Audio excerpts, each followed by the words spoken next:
चलिए आप देखते हैं अगला क्वेश्चन। इसमें क्या पूछा है, find the value of I C and I of the network sum. पहले अपने ट्राई कीजिएगा दोनों क्वेश्चन। देखिए पूछा है क्या इसमें, आई सी और आई सी कहाँ है, इसमें फ्लो कर रहा है, और आई यहाँ, और दिया क्या है 5 एम्पियर आर से फ्लो कर रहा है, एल से 24 एम्पियर, और आर और सी का जो इक्विवेलेंट करंट फ्लो कर रहा है 13 एम्पियर। तो हम लोग जानते हैं क्या, आई सी निकालना है, तो ये जो है ये दोनों का रिजल्टेंट है। रिजल्टेंट कैसे निकालते हैं, तो अगर मान लेते हैं ये आई डैश, तो आई डैश मान लेते हैं, तो आई डैश फेजर बराबर क्या लिखेंगे, I R phasor plus I C phasor, यही लिखेंगे।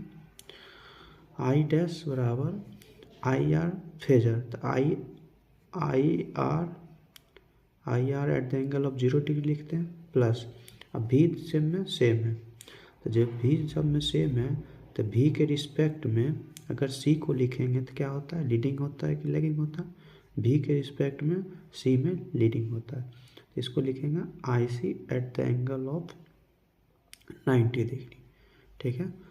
तो क्या हो जाएगा, आई डैश बराबर आई आर प्लस, अब 90 डिग्री क्या लिख सकते हैं, जे इंटू आई सी।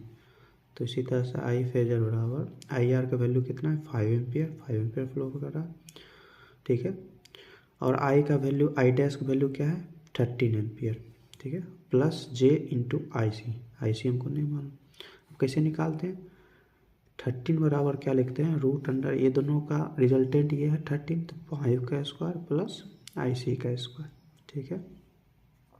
इसको इधर कर देते हैं, तो 13 का स्क्वायर इक्वल टू 5 का स्क्वायर प्लस आई सी का स्क्वायर।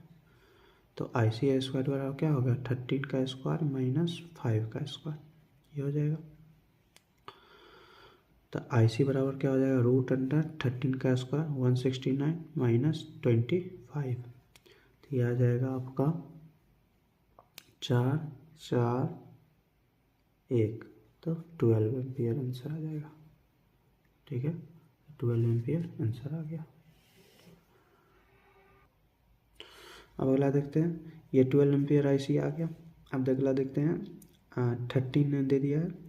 अब देखिए यहाँ कन्फ्यूजन है, यहाँ फेजर ले रहे हैं तो eight the angle 0 degree, angle क्यों नहीं लिख रहे हैं, यहाँ पे एंगल दिया ही नहीं है। एंगल अगर कुछ दिया रहता तब एंगल लिखते, नहीं दिया है तो नहीं लिखेंगे, ठीक है। अब निकालते हैं, जब ये निकल गया आई सी, अब निकालते हैं आई बराबर क्या हो जाएगा, आई फेजर बराबर I L plus I R plus I C. तो आई फेजर बराबर क्या हो जाएगा, I L phasor plus I R phasor plus I C phasor, ठीक है। तो ये हो जाएगा, तो आई एल फेजर क्या हो जाएगा, I L eight the angle of, अब भी के रिस्पेक्ट में एंगल क्या होता है, लैगिंग होता है नेचर, तो minus 90 plus I R at the angle of 0 degree plus I C, अभी के रिस्पेक्ट में क्या होता है, अभी बताया एंगल 90 डिग्री। तो इसको लेते हैं I R at the angle of 0 degree plus I C at the angle, तो जे आई सी लिख सकते हैं, इसको क्या लिख सकते हैं, माइनस जे आई एल, ठीक है। तो माइनस जे आई एल हो जाएगा, तो क्या आ जाएगा, I R plus J I C minus I L, ठीक है।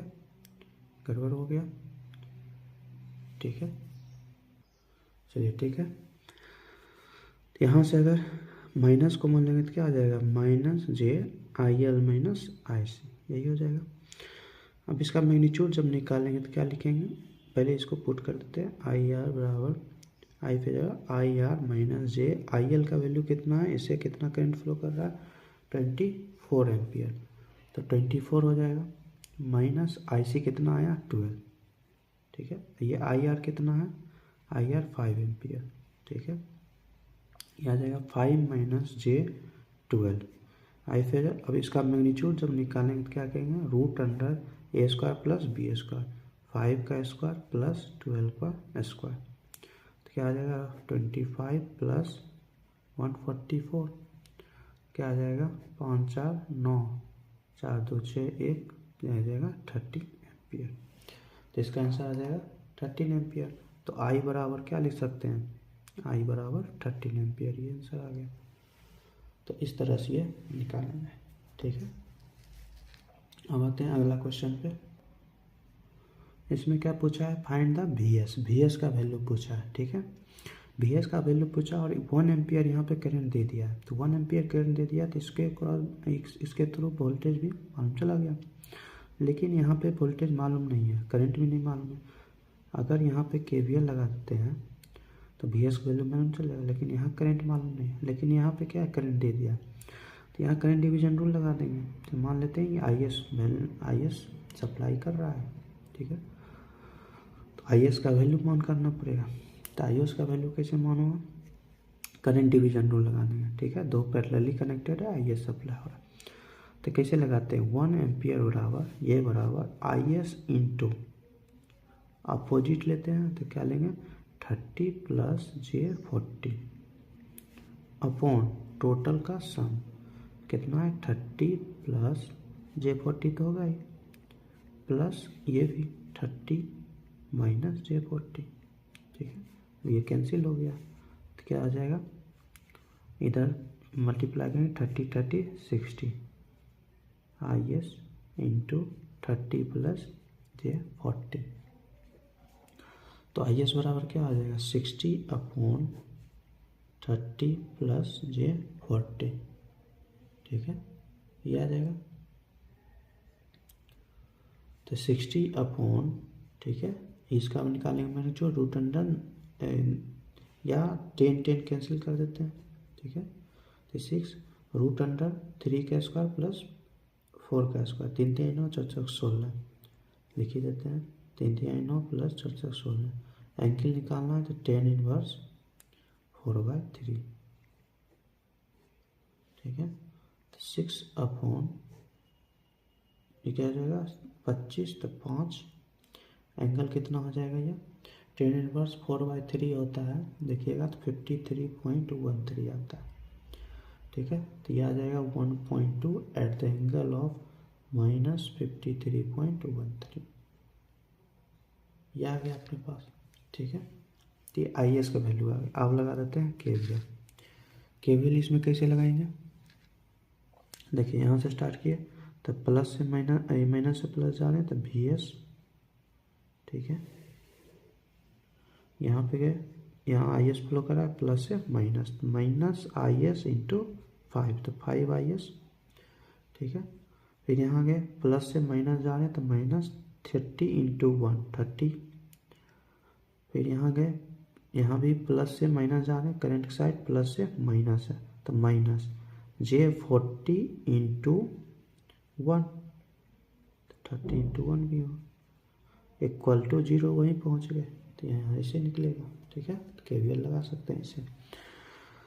तो क्या होगा वी एस बराबर 5 इंटू आई एस क्या है 1.2 eight the angle of minus 53.13, ठीक है, प्लस 30 इधर गए माइनस प्लस हो जाएगा, लेकिन इधर जाएंगे तो माइनस J40 रहेगा ही, तो यहाँ पे माइनस J40 आ जाएगा, ठीक है। J40 आ गया। अब इसको सॉल्व करेंगे, 12 × 5 = 60, 6 eight the angle of minus 53.13 plus इसका भी अगर करेंगे, ठीक है, इसका भी अगर करेंगे तो क्या होगा रूट अंडर 30 का स्क्वायर प्लस 40 का स्क्वायर क्या हो जाएगा 900 1600, तो क्या हो जाएगा, तो ये हो जाएगा 900 प्लस 1600 10 इनवर्स, ठीक है, eight the angle of minus 40 upon 30, फिर भाई 4/3 आ गया। तो 6 eight the angle of minus 53.13 plus 16 9 25 2500 आ जाएगा, तब 2500 आ जाएगा तो 5 आ जाएगा बाहर 50 आ जाएगा। तो 50 10 इनवर्स सेम है, माइनस के साथ है तो माइनस 53.13, दोनों कॉमन आ रहा है तो 2 कॉमन ले लेगा तो क्या आ जाएगा 6 plus 50 eight the angle of minus 53.13, तो क्या आ जाएगा 56 eight the angle of -53.13 degree. ये आ जाएगा आपका वी एस का वैल्यू। ठीक है।